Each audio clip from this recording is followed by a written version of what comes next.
Nagbabatuhan ngayon ang mga aligasyon ng kampo ni Vong Navarro at Denise Cornejo. Kung bumuelta na akusasyon ng pambubugbog at pangikina ng actor host, si Denise naman nanindigang tinangka umano siyang halayin ni Navarro. Itutuloy na rin daw ni Cornejo ang pagsasampa ng reklamo laban sa TV personality. Balitang hatid ni Cara David.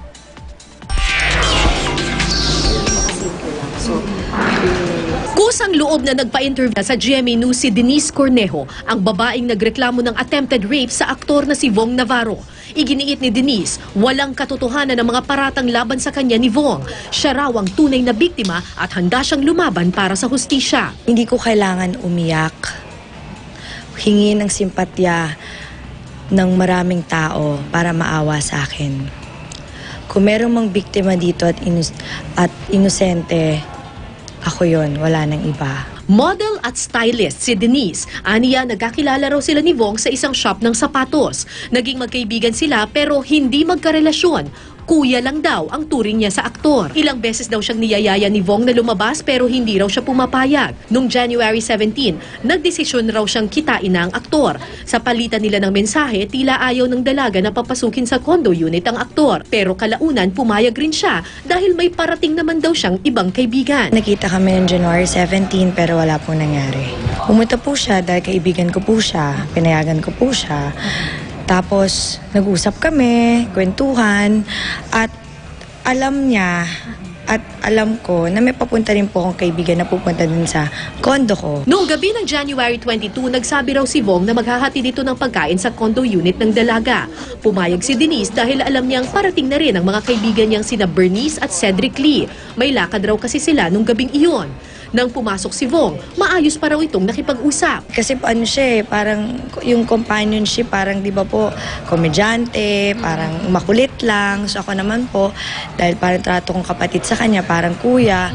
So ayun po, yung parang nawak-awakan ako sa buhok, ganun po. Tapos bigla na lang sabi ko, ayoko yan, ayoko ng ganyan kasi nakakaramdam na ako. Ayon sa police blotter na kapwa pinirmahan ni Denise at Vong, sinabunutan daw ni Vong si Denise at pilit raw na hinubad ang shorts ng dalaga.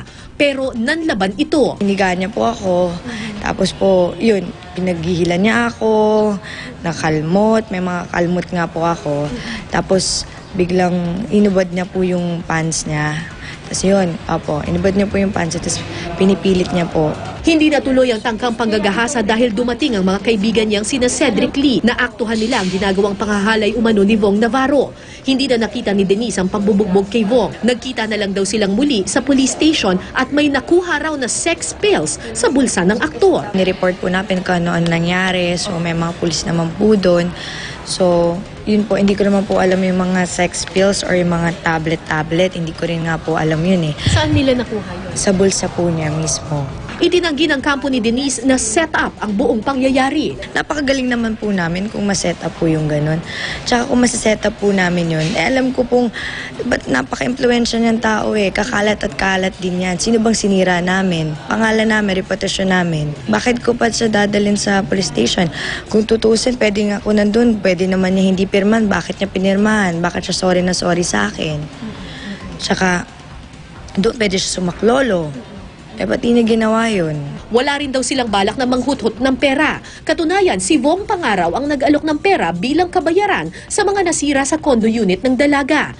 Ilang ulit rin daw itong humingi ng tawad at nakiusap na huwag nang ilabas sa publiko ang pangyayari alang-alang sa kanyang pamilya at sa kanyang career. Bilang dating magkaibigan, pumayag si Denise na huwag nang magsampa ng kaso at pinatawad na lang ang aktor. Ayoko na rin malagay pa sa ganitong, kumalat or ganito. So, pinatawad ko po siya. Binigyan ko siya ng pagkakataon, magbago po. Pero nagbago na ngayon ang damdamin ng dalaga. Matapos lumabas sa media si Vong Navarro, desidido nang lumaban si Denise at magsampa ng kaso laban kay Navarro anumang araw mula ngayon.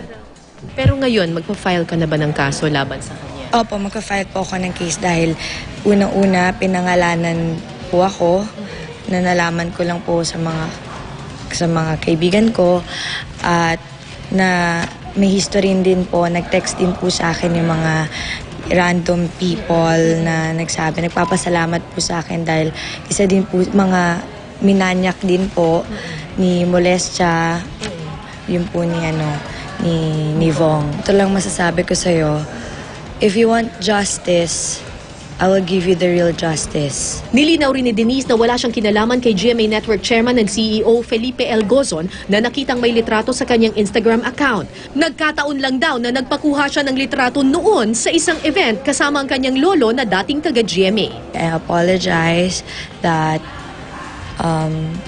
Attorney Gozon na nalagay po yung pangalan niyo dito dahil wala naman po hindi ko po makokontrol ang mga tao na gustong sumira. Cara David, GMA News.